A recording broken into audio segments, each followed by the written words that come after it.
वैष्णवी हगवणे आत्महत्या प्रकरणात एक खूप मोठी अपडेट समोर येते। निलेश चव्हाणला नेपाळमधून अटक करण्यात आली।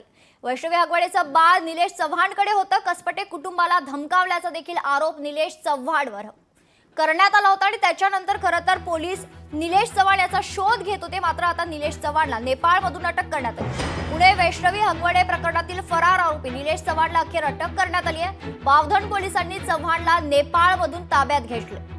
वैष्णवी हगवणे मृत्यू प्रकरणात निलेश चव्हाण हा सह आरोपी आहे। तसेच वैष्णवीच्या कुटुंबाला पिस्तूलचा धाक दाखवत बाळ न देता धमकावलं होतं। या प्रकरणी देखील चव्हाणवर गुन्हा दाखल आहे।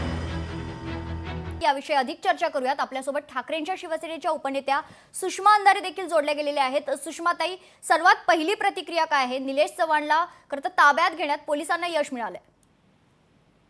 पोलिसांना यश मिळालं, पण गेली 10 दिवस निलेश चव्हाण कुठे कुठे फिरला, खरंय, कुणाच्या मदतीने फिरला, नेपाळला जाण्याची आयडिया कुणाची, नेपाळमध्ये कोण आहे जो त्याची मदत करू शकणार होता, नेपाळपर्यंत पोहोचवणारा कोण आहे ज्यांनी मदत केली, जे शस्त्र धाक दाखवून त्याने वैष्णवीचं बाळ गायब करायचा प्रयत्न केला।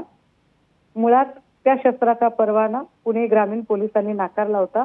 तो परवाना जालेंदर सुपेकरांनी दिला। जालेंदर सुपेकर आणि निलेश चव्हाण यांचं नेमकं नातं काय सुपेकरांनी फक्त शस्त्र परवान्यापुरतीच मदत केलेली आहे की अजून अनेक गोष्टीत मदत केलेली आहे? वैष्णवीचा घातपात झाला त्याच्यामध्ये हा खरंच प्रत्यक्षदर्शी आहे का, की पुरावे नष्ट करण्यासाठी याने मदत केलेली आहे? अनेक प्रश्नांची उत्तरं मला वाटते निलेश चव्हाणला ताब्यात घेऊन आता मिळवणं शक्य होईल।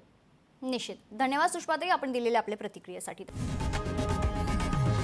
लोकशाही मराठी ऐका, पहा, जागरूक रहा।